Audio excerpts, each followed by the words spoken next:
اے مؤمنانو له الله نه داسې وویریږئ لکه څنګه چې له هغه نه د ویریدو حق دی. تاسو ته د مرګ را نشي مګر په داسې حال کې چې مسلمانان اوسئ. ټول یو ځای شئ، د الله رسۍ کلکه ونیسئ او ټیټ پرک کېږئ مه. د الله هغه پیرزوینه در یاده کړئ چې پر تاسې یې کړې ده. تاسې یو د بل دښمنان وئ، هغه ستاسې په زړونو کې مینه واچوله او د هغه په مهربانۍ او لورینه تاسې سره ورونه شوئ. تاسې د یوې له اوره ډکې کندې پر غاړه ولاړوئ. الله تاسې ورڅخه وژغورلی. په دغه شان الله خپل نښانې تاسې ته څرګندوي. په کار ده چې په دغو نښانو سره تاسې ته د خپلې ژغورېدنې سمه لاره په نظر درشي.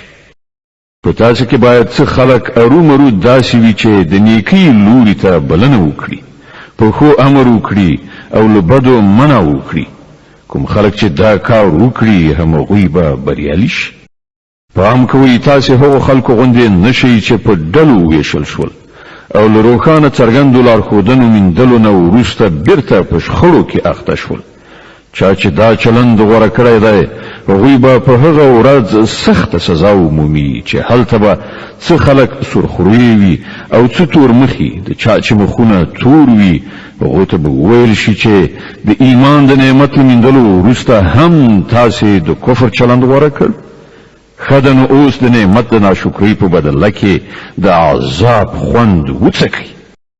پاتې شول د ځلانده څېرو خاوندان، هغوی به د الله د رحمت په غېږ کې ځای ومومي او د تل لپاره به هغوی په همدې حالت کې اوسیږي. دا د الله لارښودنې دي چې مونږ یې تا ته سمې صحیح اورو، ځکه چې الله پر نړیوالو د تیرې کولو څه اراده نه لري. د ځمکې او اسمانونو د ټولو شیانو څښتن الله دی او ټولې چارې د همدې الله حضور ته وړاندې کیږي. اوس په نړۍ کې هغه غوره ډله تاسې یاست چې د انسانانو د لارښودنې او اصلاح لپاره منځته راوړل شوې ده. تاسې د نیکۍ امر کوئ او پر الله ایمان لرئ. که دغو کتابیانو ایمان راوړی وای نو د همدوی لپاره ښه وه، که څه هم په هغو کې ځینې د ایمان خاوندان شته، خو د دوی زیاتره کسان له فرمان څخه سرغړونکي دي. دوی تاسې ته هیڅ ورانه نشي دراړولی، ایله بیله دومره کولی شي چې تنګ مو کړي. که دوی له تاسې سره وجنګیږي نو په مقابله کې به شا درواړوي، بیا به داسې بېوسې وي چې له هیڅ لوري به مرسته ورته ونه رسیږي. دوی چې هر چیرته ومینځل شي نو ذلت به پرې مسلط وي. که چیرته د خدای په وړاندې یا د انسانانو ترڅنګ پناه واخلي دا بیله خبره ده. دوی د الله په قهر اخته شوي دي، په دوی اړتیا او مغلوبیت مسلط کړی شوی دی او دا هر څه له دې امله شوي دي چې دوی د خدای له آیاتونو څخه منکرېدل او دوی پیغمبران په ناحقه ووژل. دا د دوی د سرغړونې او تیریو عاقبت دی. خو ټول اهل کتاب یو شان نه دي. په هغو کې ځینې داسې هم دي چې پر سمه لاره روان دي. د شپې له مخې د الله آیاتونه لولي او د هغه په وړاندې په سجده پریوځي. پر الله او د آخرت په ورځ ایمان لري، له بدیو نه منع کوي او د ښېګڼې په چارو کې بوختېږي.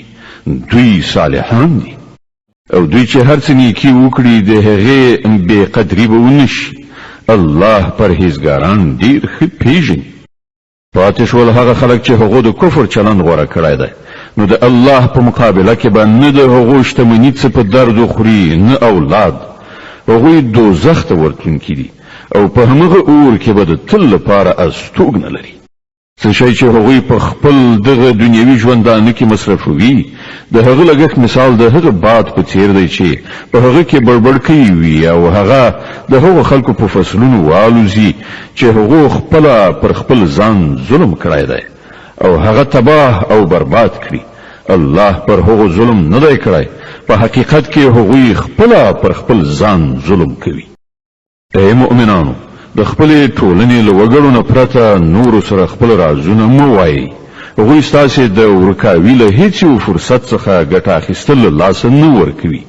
تاسې ته چې په هر څه زیان اوړي د هغو خوښیږي، د هغو د زړه دښمني د هغو له خولې نه راوځي او څه چې هغوی په خپلو سینو کې پټ ساتلي دي هغه له دې نه زیات دي.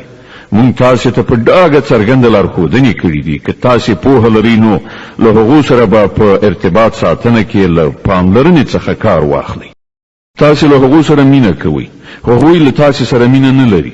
سره له دې چې تاسو ټول آسماني کتابونه منئ، کله چې هغوی له تاسو سره یو ځای کیږي نو وایي چې مونږ هم ستاسو پیغمبر او ستاسو کتاب منلی دي، خو چې کله درڅخه بیلیږي نو بیا ستاسو پر خلاف له ډېر قهر او غضب نه خپلې ګوتې چیچي. هغو ته ووایه چې د خپلې غصې په تاو کې ومرئ. الله ان د زړونو په پټو رازونو پوهیږي. که تاسو ته څه ښېګڼه رسیږي نو هغوی خفه کیږي، او که پر تاسو څه مصیبت راځي نو دوی خوشحالیږي. خو د هغوی هیڅ دسیسه ستاسو په خلاف اغېزمنه کېدی نشي، په دې شرط چې تاسو له صبر څخه کار واخلئ او له الله څخه د ویریدو سره عمل وکړئ. دوی چې هر څه کوي د الله د علم په چاپیریال کې دي. ای پیغمبره، د مسلمانانو په وړاندې هغه خاطره یاد کړه چې کله د سهار په توره خړه له خپل کور وتلی وي او د احد په میدان کې د مسلمانانو د جګړې لپاره په موضعګانو نیولو معذف کول. الله ټول خبرې اوري او هغه په هر څه ښه خبر دی. یاد کړه هغه وخت چې له تاسو نه دوه ډلې دې ته تیارې شوې وي چې بېزړهتوب وښیي، په داسې حال کې چې الله د هغو د ملاتړ لپاره موجود و او مؤمنان باید یوازې پر الله باندې ډاډ ولري. له دې نه مخکې د بدر په جګړه کې الله له تاسو سره مرسته کړې وه، په داسې حال کې چې په هغه وخت کې تاسو ډېر زیات کمزوري وئ.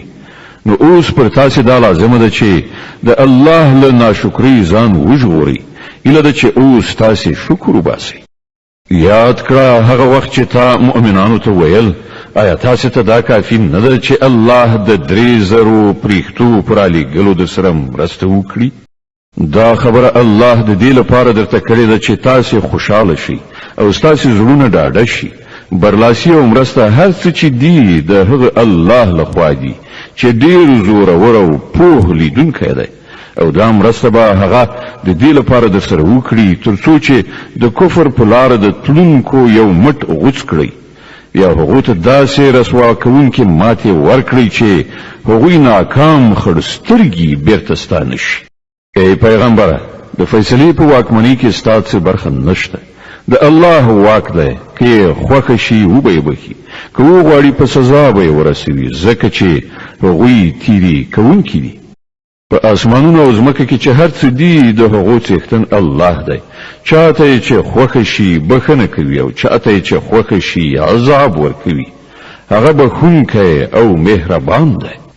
ای مؤمنانو، دا زیاته او څو چنده سودخوري پرېږدئ او له الله نه وویریږئ، هیله ده چې بریالي شئ. له هغه اور نه ځان وژغورئ چې د کافرانو لپاره تیار کړی شوی دی، او د الله او رسول حکم ومنئ، کیدای شي چې رحم در باندې وشي.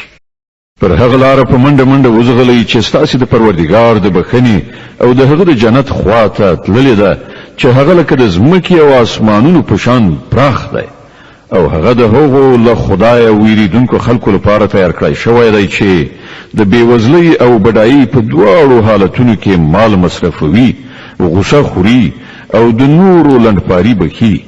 داسې نیکان خلک د خدای ډېر خوښ دي. او کوم کسان چې داسې دي چې کله کومه د شرم ناروا چاره ورڅخه صادریږي یا کله د کومې ګناه په کولو هغوی پر خپل ځان ظلم کوي، نو ورسره جفت الله وریادیږي او له هغه څخه هغوی د خپلو ګناهونو بخښنه غواړي، ځکه چې له الله نه پرته بل څوک دی چې ګناهونه وبخښلی شي، او هغوی د پوهې او ادراک سره په خپلو کړو وړو ټینګار نه کوي. د داسې خلکو جزا د دوی د رب په نزد دا ده چې هغه به دوی ته بخښنه وکړي او په داسې باغونو کې به یې ننباسي چې تر لاندې به یې ویالې بهیږي، او هلته به هغوی د تل لپاره اوسیږي. د نیک عمله خلکو لپاره څومره ښه بدله ده.